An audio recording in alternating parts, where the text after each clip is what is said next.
Welcome to the Seven Figure Salon podcast. I'm your host, Helena Gibson, founder of Strut Hair Solutions and creator of the Seven Figure Salon podcast. And we are back. Kayla is joining me, Kayla Gokin, our store manager from our Solana Beach location. And we are back in 2021 with a new format. We are now on video. So if you're listening to this on iTunes or Spotify, check us out online. I thought this would be a great way for everybody to get to know us better, right? Definitely. Without masks, without masks, being at work or after a long day of work. Yeah, because you definitely put your foot down to do this earlier in the day. You didn't want to do those after work anymore. I would prefer not to. And right? Especially if it's on video, no one wants to see me after a long day like that. Oh no. Yeah. And then when we had our podcast room and we were sweating profusely this past summer. Yeah, I think this is better. Yeah, in our homes, it's much nicer. So we're coming back to you now with the video, and I think a lot of that has been one of the great things that's come out of the pandemic for us is we're Zoom experts now. So I'm like a Zoom gangster. Let's go ahead and put this on video. Thought it would be better. So I wanted to quickly start and share why we keep coming back about our mission with the Seven Figure Salon Academy. And Kayla and I, we've been really talking about what we're doing. And our mission is to help 1,000 salon owners by 2025 to find financial freedom, especially since what's happened with the pandemic, right? For myself, leadership was tested the most during this time. The last 20 years, I realized all of it was kind of an accumulation of managing 8 different people and how they were dealing with the pandemic, having an empathy about everyone's feelings were different, trying to show that we were going to be okay, not to worry. For me, navigating PPP, safety, regulations. I mean, as an owner this year, it was a lot. Our leaderships were really tested, and you could tell the ones that kind of stood above. How was it for you, Kayla? Like when we closed, being home, how were you feeling? I've told you this before, but I was so glad to have you as my fearless leader, because even though I was anxious, I was scared, I was nervous, I never was anxious, scared, or nervous about us closing. I knew that was never going to happen. Thank you. So thank you for that.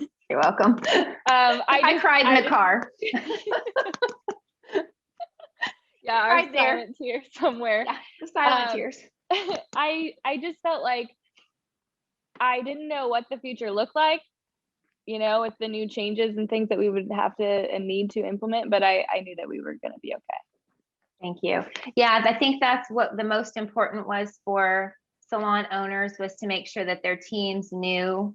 And I saw a lot of that actually though online. I saw a few women, I mean just women, but I saw a few owners, they just happen to be women, really rally for their teams and, put GoFundMe accounts and do different things, realizing that families were really suffering. And we did really well with all of that. And then the empathy that we had to have with the clients, when the clients came back, they had been home for 2.5 months.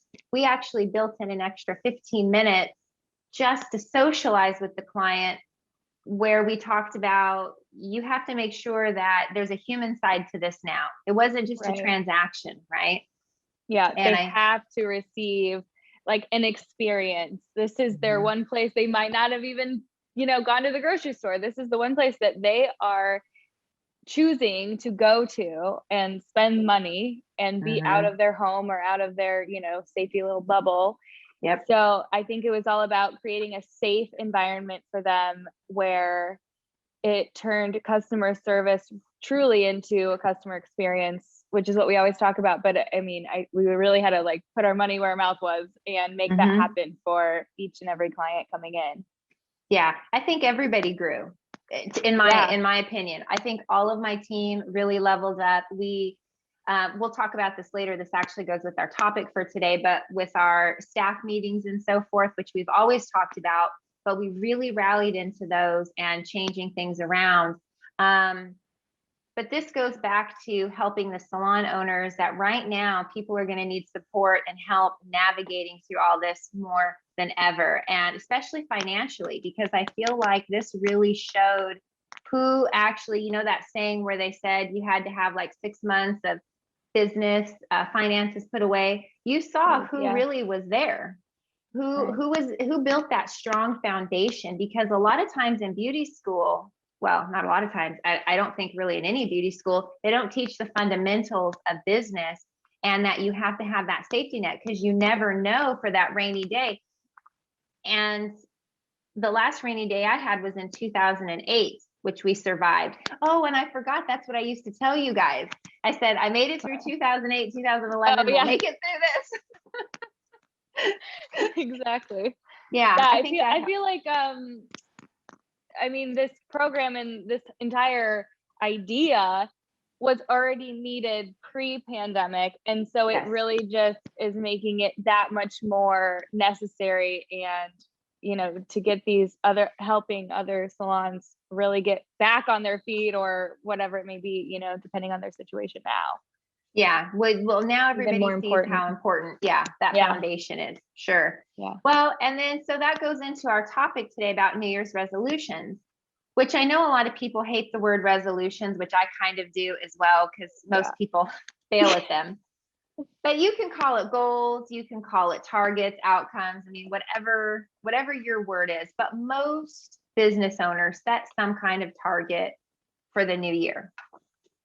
What I have found for us, for Strut, is setting 30-day tasks and then 90-day goals. And we check in every Tuesday to see where we're at. Because you've noticed that, right, Kayla, since the pandemic started. Yeah. Because I don't think you can plan a year out right now, or I don't feel confident planning that far. I mean, we don't even have indoor dining yet. Yeah, no way. Yeah, I mean, this is mid-February, and we, you know, in California, and we don't know where we're going to be next month. It's like with week to week. Yeah. So I would invite you to look at your tasks, goals, and try to do something where it's maybe weekly, monthly, and then quarterly, and maybe some big stretch. Of course, we all have that. We have our 1,000 people by 2025. You know, there's nothing wrong with that. But so you can move around and be nimble. Right. And so how are you doing with your goals so far? We're 6 weeks in, you realize, to the year. That's so crazy. I'm like, 6 weeks? Are you kidding me? 2021, 6 weeks. Yeah, well, I feel like the weekly check-ins, at least, well, for me, I really feel like they're detrimental to staying on track, because if you can't implement the small things, how are you going to get to the big thing, right? Yeah. So every week when we check in, it's like, okay, like it's trial and error sometimes, but at least we're still trying and implementing. So I feel like that's so important for me to do. 6 weeks, that really, that kind of just wowed me a little. I know, it wowed me when I was preparing for this. I thought, wow, we're 6 weeks in. But I feel good though. I feel good. Yeah. Well, this is where most people, though, that's why I wanted this to be our first topic back, actually fall off the ledge. That's not true. It's usually the end of January. Like whatever you set, like personal goals, they're already done within 4 weeks. Yeah. But why I wanted to bring this up is whatever goals you set for yourself, be sure and check in, because if you catch it sooner rather than later, you actually have time to make some of those adjustments before it gets too far off. Right. And then it's just done. True. Yeah. Yeah. Like losing 5 pounds instead of 25. Yeah, I'm working on that. Yeah. Well, we're all on there. COVID. Welcome to COVID 15. Oh my gosh. Right. But you know, and then it's that underlying, like that uncertainty, and people manifest that in different ways. So I'm actually been pretty easy on myself if I wanted, you know, some ice cream instead of, you know, drinking a bunch of, you know, alcohol or whatever. You know, we all have our vices. Right. Yes. It's all about balance. It's all about balance. I always said, even through when we were shut down, I was really all about like, give yourself grace. Yes. You know, like be easy on yourself. None of us are perfect, and none of us have been through this. Right. Right. Yes, you went through, like, you and the business went through 2008, 2009. But this is not that. This is a different No. storm. Who would have ever thought that they would shut our doors? I mean, well, I was in Australia, remember when all this went down, and I flew back early because everybody was panicked. Like, You know, no, and Helena's like, things are bad. Everything's closing. I'm pretty sure we're going to have to. And when you get back, there might not be any toilet paper for you. And you're just like, what? What? Everything's fine. yeah, well, in Australia on March 16th, everything was still fine. So I'm like, what are they talking about? And it was so funny. My mom's like, let's not go back. It sounds like a shit Yeah. show over there. And I'm like, Yeah, let's not. I have to go back. Hello. And Like, the don't next worry, day I'll we grab shut. some toilet paper for you. I know, right? I think I put some in my, I think you told me that, and I put some in my suitcase from the hotel. I mean, smart move. You know, well, I was told that there wasn't going to be any. Luckily, I had a little bit here, but anyway. So, But yeah, back then, no one knew when we were going to get to reopen, when anything was going to go back to normal. And then I think we finally got to the point of the shutdown and pandemic when we really realized we're not going back to normal. So what do we do now? No. And that's why I feel like you have to find someone that is that's leading the path through this, that can actually guide you to keep your business together, you know. And there's a lot of strong business owners out there. There's a lot of good, strong coaches out there. And we did a summit back in September where we interviewed 21 experts on different business tactics, from legal to branding, and all of those things kind of really gave the tools so that you could, you know, have just different things in your kit, and also self-care, you know. And I think that was a good thing, because a lot of us hadn't had a break in a long time. And that was a good opportunity to just reflect on your journey, wouldn't you say? Definitely. Absolutely. That summit was awesome. Oh, thank you. Yeah, that was good. We'll do another one coming up this year for sure, you know, with more things now going forward for the people that, you know, are still here. And for a lot of the solo salon owners, like in the solo salons and stuff, this is a time now when you had a team, when you had somebody behind you, because you couldn't get PPP and all those things if you were by yourself. Right. This is when you realize. I don't know how people did it. I'm so thankful that they're reopened. I know that other states have been open for a while now, but in California, if you guys don't know, they just got them back to work, what, a month ago or something? It was I don't even think it's been a month. Yeah, I don't think we've been open a month yet, because they shut us back down in December for another month. So just open, close, open, close.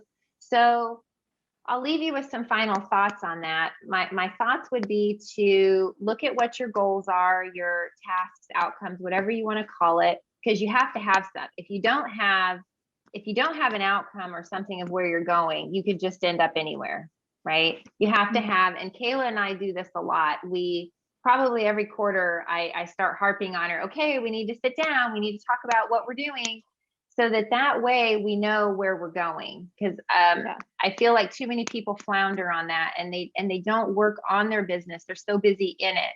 And even with you, Kayla, I know you're so busy managing the store that sometimes I have to pull you out of the weeds and say, listen, we have to plan this stuff. It's super important. You know, you can't get caught in the weeds. And then try 30 and 90-day goals. Try 30 days, so that way you can adjust. And if you don't have a team, just check in with yourself every week. Have a little team meeting, just so you know that you're on target, little tiny steps. And then please let us know what you think about this new format. We would love for you to write a review, read your feedback. And before we go, I also wanted to just briefly mention, we also launched our signature program this last year called the Salon MBA. And this is a 6-month program that is essential for scaling your business, especially during the pandemic. And it's all about the foundational stuff that actually helped us, Kayla and I, really just lead our team through 2020, which we're so glad we're in 2021 now. Yes. If you would like more information and you want to see if you'd be a good fit, visit thesalonmba.com. And that's the other reason, Kayla, that I thought this format would be really great with the video. So this way people could actually get to see us and know us better than just our voices. Or true. Right. Right. But now we're going to have to look cute once a week. Actually, I have to put on a shirt. I was gonna text you and be like, what are we wearing? I know, right? Well, I almost had black on and I thought, you're not going to work, put on some color. So then I put on gray. That's my color of choice, right? Doesn't it? Sounds about right. So, well, be sure to follow us on social media on your choice. We're on Facebook, Instagram, whichever you prefer. And then we'll be back next week with another topic that you can apply in your business now. Kayla, did you have any closing comments for everybody? I'm just so glad to be back. Thank you for having me. And I love this new format and I can't wait to get this year really rolling. Yeah, definitely. We look forward to rolling with you. So thank you so much and have a great rest of your day.